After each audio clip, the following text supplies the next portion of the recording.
This is an RNZ podcast.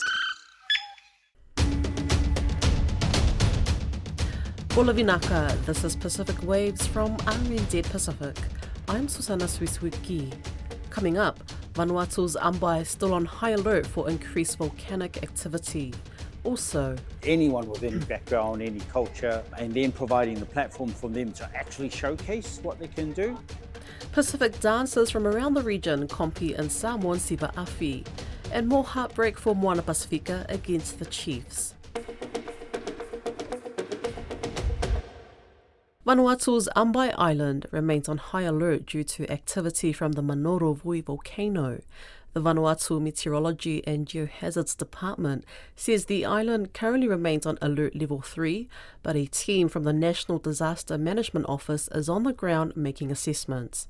But the community don't seem to want to leave, despite the plume of sulfuric smoke and ash, which is also causing acid rainfall. Koroi Hawkins has more.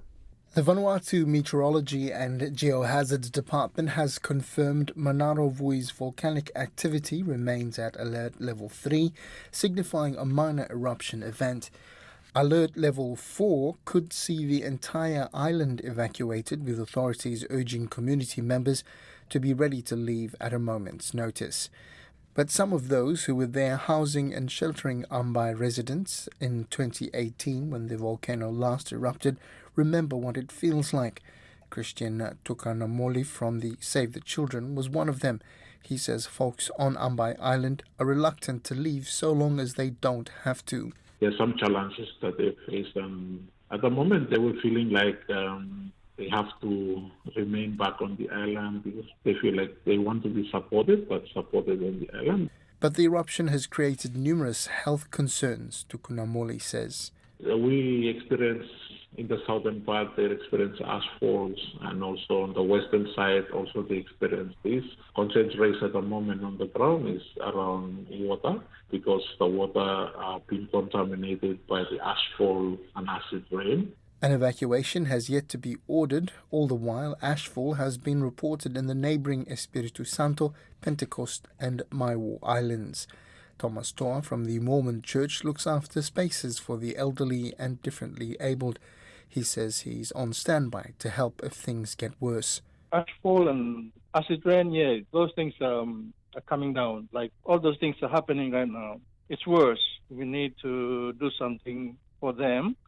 It seems like the people are not wanting to move out from the island. Mr. Toa says the acid rain has made their food and water supplies dangerous to consume. The thing that they really need water, is the main thing, and they need food too. Some people already wanted to move, and some they don't want to move, they want to live with it. Attempts to reach the National Disaster Management Team on Ambae have so far been unsuccessful, but the Geohazards Department says a shift in the wind has seen communities on the west of the island now become the most affected. The Fijian town of Nadi has once again been struck with destructive flooding, 7 years after a multi-million-dollar aid project promised to help. The Nadi Flood Alleviation Project, co-funded by Australia and Japan, to the tune of $400 million, has yet to begin. Kaya Selby has more. 2 years ago, Attorney General Ayaz Saeed Qayyum told Fiji's parliament that despite delays due to COVID-19, the Nadi Flood Alleviation Project was tracking along quite well. But Nadi Chamber of Commerce President Lawrence Kumar says his community have been let down. Social media footage of the recent flood in Nadi, caused by rain bands from Cyclone Ermil, shows submerged streets and water pouring into businesses and homes, not an uncommon occurrence. Mr. Kumar says that local businesses are reaching peak frustration. The members have been always given assurance every single time we've been having, budget consultation. And now the Minister for Finance comes around, and whenever we ask the same question, say, the project is in pipeline, it's going to happen, year in, year out. We've lost so much time. He says there has been zero physical progress on the project in more than 7 years. Storm after storm, flood after flood. So I haven't seen any sort of physical work happening on the ground. I'm even aware the civil works tender or the tender for this hasn't even gone out. That's despite constant reassurances from the government that progress is being made, he says. They're saying, oh, we need to get the documentations in place, we need to get the plans in place, the plans need to all coincide with the local government authority. But what are we building? Are we building a bridge out of all the way from New Zealand to Fiji? The Australian Foreign Ministry and Fiji's Finance Minister, Estrom Emmanuel, have been approached for comment. New Zealand's Siva Afi Festival has shown how the ancient Samoan art can be shared and celebrated across cultures. Diverse range of competitors hailing from Samoa, Tahiti, Niue, Cook Islands and beyond gathered in Auckland to showcase their fire knife skills. Tiana Hexton was there.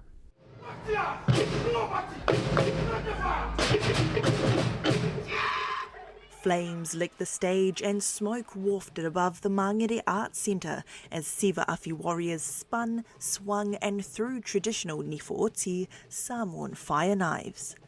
The director of the Siva Afi Festival, Aotearoa, wants to see the art embraced by more young Pacific Islanders living in New Zealand.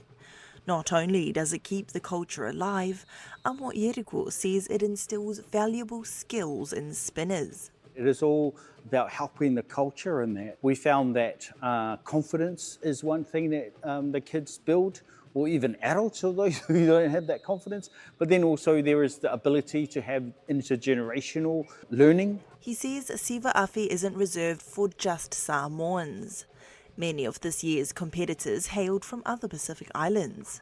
Eriko says it is heartwarming to see different cultures embrace the art with passion and pride. I think that's the unique thing about Siva Afi in Aotearoa, because we are such a melting pot and so many cultures here. So being able to welcome anyone with any background, any culture, and then providing the platform for them to actually showcase what they can do, and also people who are encourage them to carry on and stuff. Tahitian Hikitahi Pukoe took out the Open Men's Champions title for a second year running.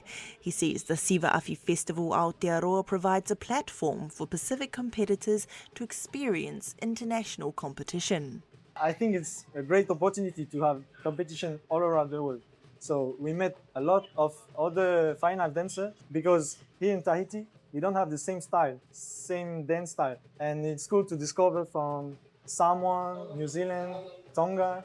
Yeah, so I learned from other culture too.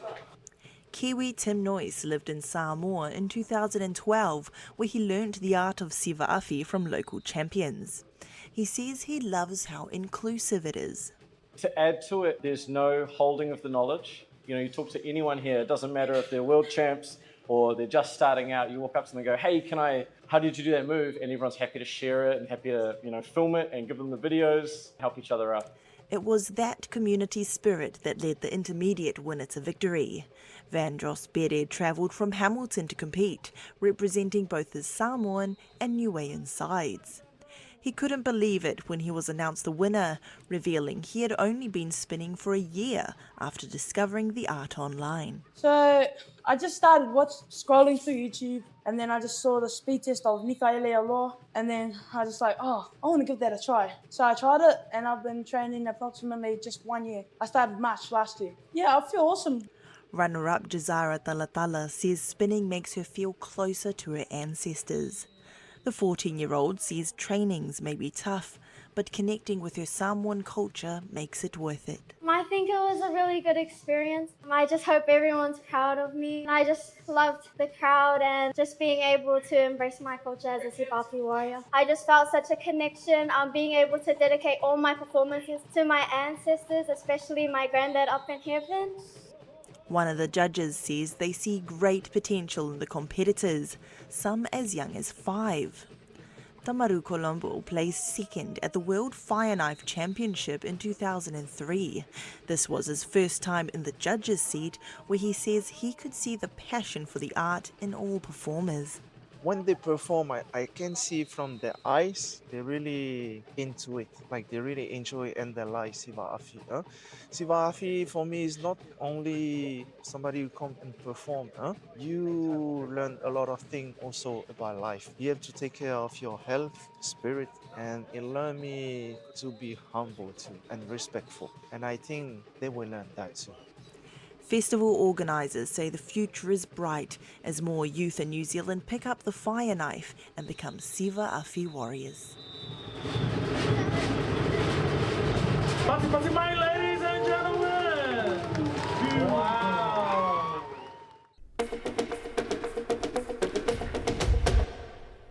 Moana Pasifika have a 1-3 record so far in the 2026 Super Rugby Pacific competition. Fiji fell short at the Vancouver Sevens, and Lakapi Samoa's long-time board chairman, Tuilaipa Sailele Malilingawi, has stepped down. And the semi-finalists in the 2027 FIFA Women's World Cup Oceania qualifier have been confirmed following last weekend's final group matches. I'm joined by our senior sports journalist, Ili Satora, for our Sipoti Talanoa. Bula Ili, another loss to Moana Pasifika at the weekend. How did that happen, and what do they need to do to get back on track? Bula Vinaka, yes, disappointing again for Moana Pasifika at the weekend when they were beaten 57-24, a big scoreline that was at the FMG Stadium in Hamilton on Friday night by the Chiefs. It was disappointing for Captain Miracle Failangi, who admitted after the game that they failed to stick to their game plan and were not able to get the consistency that they needed.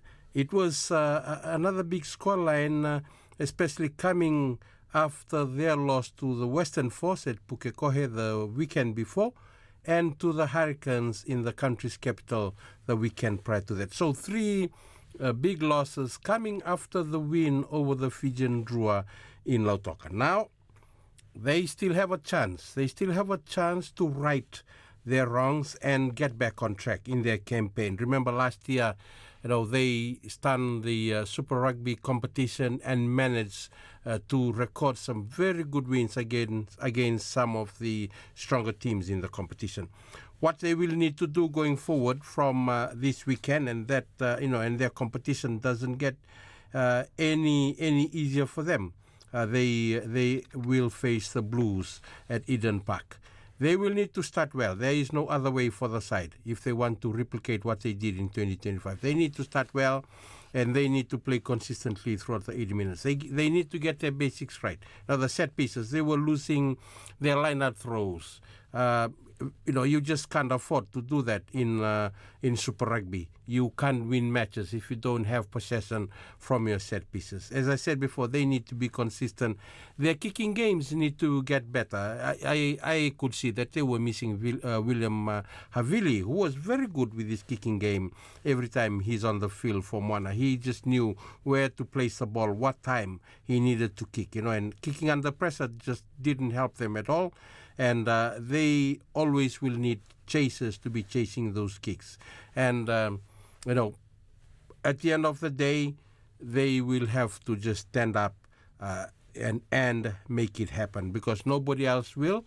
The players will have to do that on the field in their next game if they want to, get their campaign back on track. But in saying that, at the weekend, there were other results as well. The Hurricanes managed to beat the Warriors 59-19 away in Sydney. The Highlanders defeated the Force 39-31 at home. The Blues, caused another upset by beating the defending champions Crusaders 29-13 at Eden Park as well. And the Brumbies leaders on the points table, they were beaten 34-31 by the Reds in Canberra. So tough round 4, looking forward to round 5 already this weekend. Still on rugby, Fiji fell short again at the Vancouver Sevens. What happened there? Fiji lost their second pool game against Argentina on Sunday afternoon after they had beaten France. They came back, defeated Australia.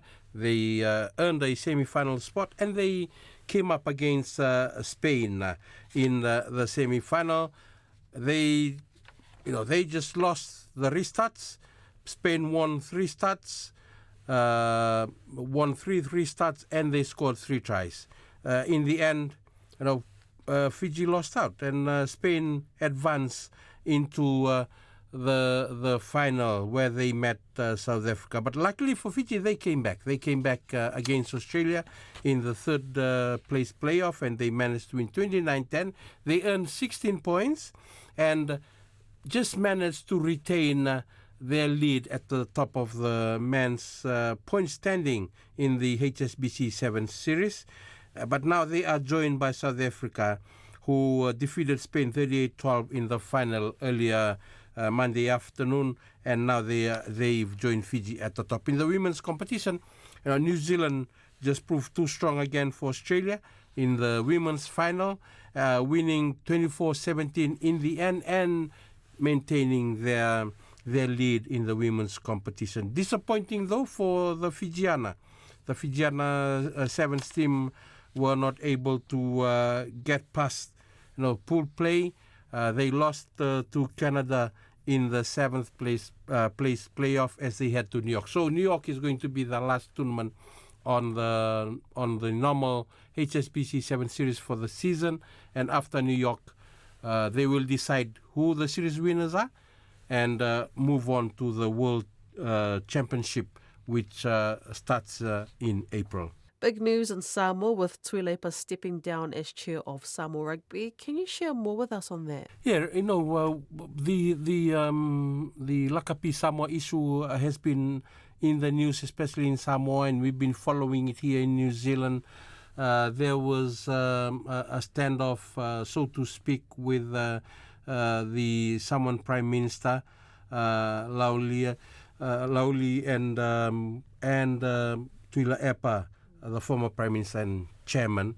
And the Prime Minister was calling on Tuilepa to step down from his chairmanship of Lakapi Samoa Board, and calling for the whole board to actually step away before he could sign any more new rugby funding agreements. Australia has been offering Samoa, Fiji and Tonga a new rugby funding agreement. Samoa was the only one that needed to sign. Fiji and Tonga have already signed, but that was the condition from government of Samoa, that there will be no signing unless the board chairman resigns or steps down. And that has happened at the weekend. On Friday afternoon, Lakapi Samoa advised that Tuilepa has stepped down. We had chatted to him earlier in the day, and he said he was going to step down. If he was going to step down, it will be for in his own decision, and he wanted Lakapi Samoa to continue to develop, and thought that would be probably the better option for him to step away and leave Samoa, Fiji and Tonga to move on with the new funding that is in place. So he has stepped down, but we don't know how things are going to move now with Lakapi Samoa and government after the standoff. And over to soccer, can you talk us through the 4 semi-finalists chasing spots at the 2027 FIFA Women's World Cup? Yes, interesting competition in the qualifier. New Zealand were always favourites, and they made it from Group A with the qualifiers happening in Honiara in the Solomon Islands. But the surprise team from that qualifier was American Samoa. American Samoa defeated Solomon Islands and defeated Samoa in their 2 pool matches to qualify for the semi-finals. In Group B, Papua New Guinea defeated Fiji 1-0 on Saturday to claim top spot, and they qualify along with Fiji from Group B. So the semi-finals are going to be hosted by New Zealand in Hamilton in April, on April 12th, in fact. Papua New Guinea will meet American Samoa in the first semi-final, and New Zealand will battle Fiji in the second. And the winners from those 2 semi-finals, or the winner from the 2 semi-finals, will move to the final in Auckland on April 15th. And the losing finalists will then go through a intercontinental playoff and still have the chance to qualify for the World Cup in 2027. So those are the 4 semi-finalists, and April 12th in Hamilton, we will know who will qualify for the finals. That's Pacific Waves for today. For all episodes, head over to rnz.co.nz/Pacific. We're also on Spotify, Apple and iHeartRadio. From myself and the RNZ Pacific team, tō whā, soifua.